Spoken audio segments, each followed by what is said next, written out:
Number 5 तर हातांची मुद्रा, डोळे बंद, लक्ष कपाळामध्ये, दीर्घ श्वास घेऊन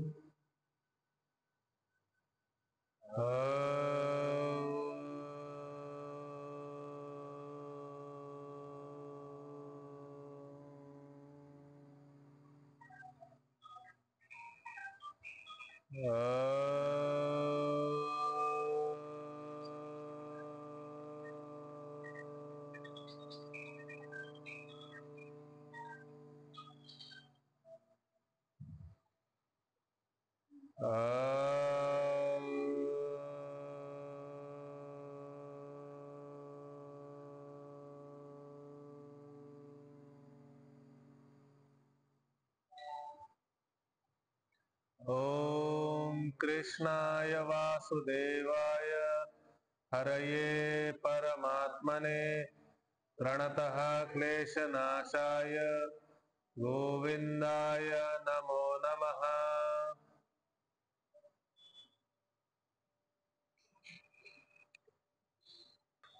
सब ओम श्री परमात्मने नमः। अथ द्वितीयोऽध्यायः। संजय उवाच तं तथा कृपयाविष्टम् अश्रुपूर्णाकुलेक्षणम् विषीदन्तम् इदं वाक्यम् उवाच मधुसूदनः। श्रीभगवानुवाच कुतस्त्वाकस्मलमिदं विषमे समुपस्थितम् अनार्यजुष्टमस्वर्ग्यम् अकीर्तिकरमर्जुन। क्लैब्यमास्मगमः पार्थ नैतत्त्वय्युपपद्यते क्षुद्रं हृदय दौर्बल्यं त्यक्तोत्तिष्ठ परन्तप। अर्जुन उवाच कथं भीष्ममहं संख्ये द्रोणं च मधुसूदन इषुभिः प्रतियोत्स्यामि पूजार्हावरिसूदन। गुरून् हत्वा हि महानुभावान् श्रेयो भोक्तुं भैक्षमपीह लोके हत्वार्थकामास्तु गुरूनिहैव भुञ्जीय भोगान् रुधिरप्रदिग्धान् न चैतद्विद्मः कतरन्नो गरीयो यद्वा जयेम यदि वा नो जयेयुः। यानेव हत्वा न जिजीविषामस्तेव स्थिताः प्रमुखे धार्तराष्ट्राः। कार्पण्यदोषोपहतः स्वभावः पृच्छामि त्वां धर्मसम्मूढचेताः। यच्छ्रेयःसान्निश्चितं ब्रूहि तन्मे शिष्यस्तेऽहं शाधि मां त्वां प्रपन्नम् न हि प्रपश्यामि ममापनुद्यात् यच्छोकमुच्छोषणमिन्द्रियाणाम् अवाप्य भूमा वसपत्नमृद्धम् राज्यं सुराणामपि चाधिपत्यम्। संजय उवाच एवमुक्त्वा ऋषिकेशं गुडाकेशः परन्तप न योत्स्य इति गोविन्दम् उक्त्वा तूष्णीं बभूवः। तमुवाच ऋषिकेशः प्रहसन्निव भारत सेनयोरुभयोर्मध्ये विषीदन्तम् इदं वचः। श्रीभगवानुवाच अशोच्यानन्वशोचस्त्वं प्रज्ञावादाश्च भाषसे गतासु न गतासूश्च नानुशोचन्ति पण्डिताः। न त्वेवाहं जातु नासं न त्वं नेमे जनाधिपाः न चैव न भविष्यामः सर्वे वयमतः परम्। देहिनोऽस्मिन् यथा देहे कौमारं यौवनं जरा तथा देहान्तरप्राप्तिर्धीरस्तत्र न मुह्यति।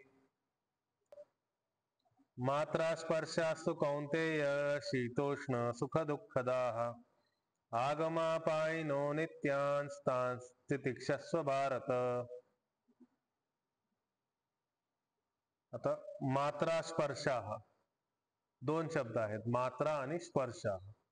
मात्रा म्हणजे तन्मात्रा, तन्मात्रा जे सरांनी एकदा सांगितलं होतं, शब्द स्पर्श रूप रसगंध, म्हणजे पाची ज्ञान इंद्रियाचे 5 विषय, स्पर्शाते 5 विषय सगळे.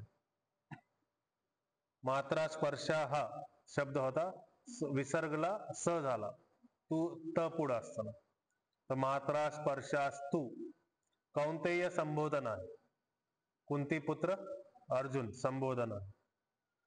शीतोष्ण सुख दुःखदाह, ते विषय कसे आहेत, इंद्रियांचे जे विषय आहेत ते विषय कसे आहेत, शीत उष्ण आणि सुख आणि दुःख ला देणारे, दा म्हणजे देणारे, शीत उष्ण सुख दुःख दा, दा शब्द जोडलाय, दा शब्द देण्यासाठी, हे सगळे इंद्रियांचे विषय शीत उष्ण, थंडी गरमी आणि सुख दुःख देणारे आहेत,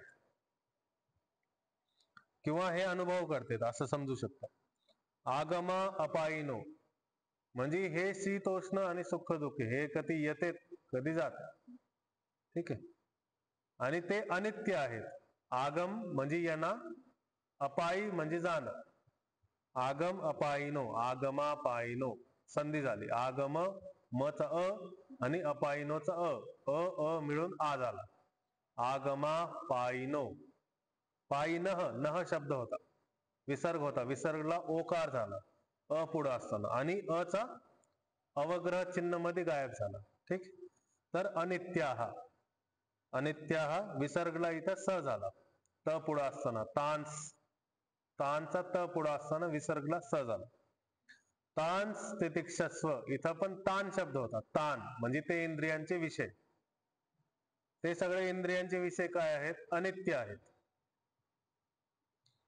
हे शीतोष्ण दुःख दुःख दे सुख दुःख देणे वाले हे सगळे अनित्य आहेत. तांस तितिक्षस्व, आणि ते इंद्रियांचे विषय तितिक्षस्व त्यागणे योग्य आहे, ते इंद्रियांचे योग्य तुला त्यागायला पाहिजे. भारत, अजून एक संबोधन, भारत पण अर्जुनला, भरतपुत्र, भरतवंशी होते सगळे, भरतवंशापासून महाभारताचं पण नाव भारत पहिलं होतं, त्याच्यानंतर मग महाभारत असं झालं, कारण की महायुद्ध झाला त्यामध्ये, भरतवंशींमध्ये महायुद्ध झाला त्यामुळं महाभारत असं म्हणलं गेलं, आणि त्याची महाकथा झाली त्यामुळं महाभारत असं म्हणलं. तर भारत शब्द प्रत्येक ठिकाणी एकतर कुणाला तरी अर्जुनला संबोधित करतील किंवा धृतराष्ट्रजीला संबोधित करतील, हा धृतराष्ट्रजींना संबोधित, आता अर्जुनाला संबोधित, कारण की श्रीकृष्णजी अर्जुनाला उपदेश देते त्यामुळे अर्जुनाला भारत शब्दाने संबोधित केलंय. आणि इथं 2 संबोधन आहे, एक पहिल्या लाईन मध्ये आणि एक दुसऱ्या लाईन, पहिल्या लाईन मध्ये कौंतेय, दुसऱ्या लाईन मध्ये भारत, ठीक आहे. पाद सांगतो, मात्रा स्पर्शास्तु कौंतेय, कौंतेय पर्यंत पहिला पाद आहे.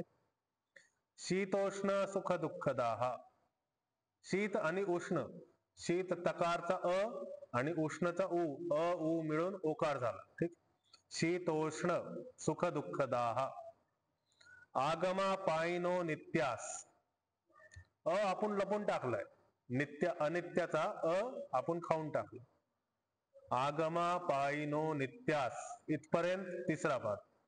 तांस तितिक्षस्व भारत, तांस तितिक्षस्व भारत, तितिक्षस्व, हा तांस, तांस, तांस म्हणायचं, ताच्या वरती अनुस्वार आहेत, त्याच्या पुढं स आहे, तांस तितिक्षस्व भारत असं, ठीक आहे.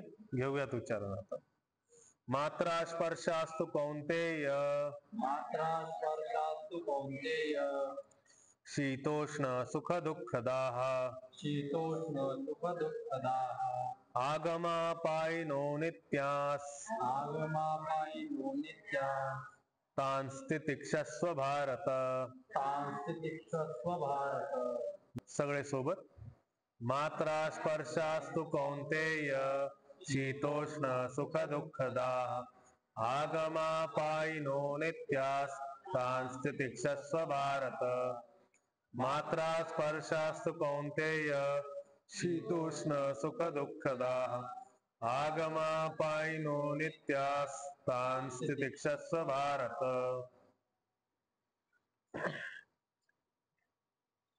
यम हि न व्यथयन्त्येते पुरुषं पुरुषर्षभ समदुःख सुखम धीरम सोमृतत्वाय कल्पते.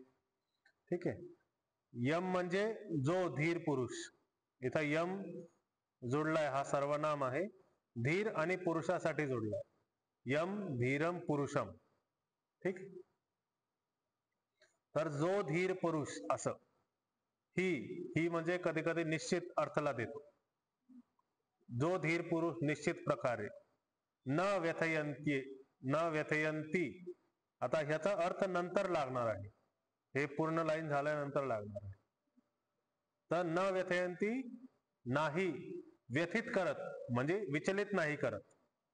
व्यथित करत, विचलित नाही करत. येते, येते म्हणजे इंद्रियांचे विषय ज्या धीर पुरुषाला व्यथित नाही करत. आणि तो धीर पुरुष कसा आहे?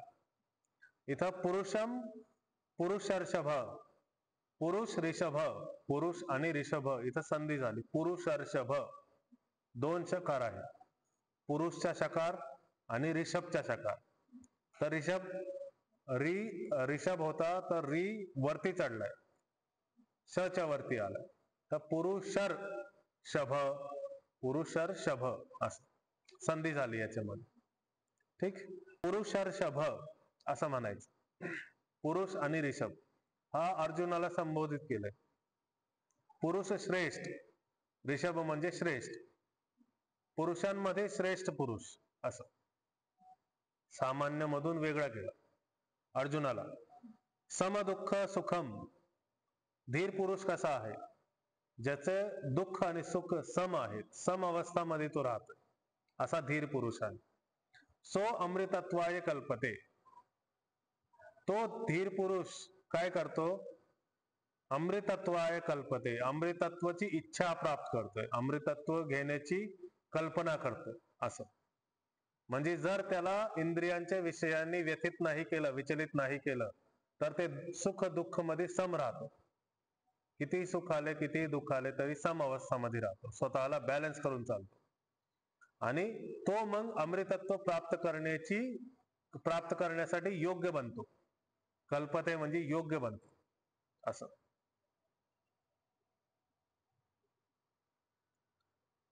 तर सो इथं सह होतं, सह, सहचा सो झाला, अ पुढं असताना सो झाला, ओकार झाला.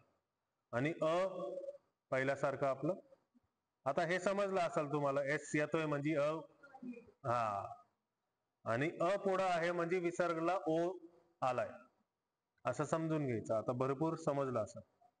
तर पहिला पाद आहे, यम ही न व्यथयन्त्येते, व्यथयंती येते. व्यथयंती इकार आणि एकार मिळून य बनला, यच्या वरती एकारची मात्रा आली.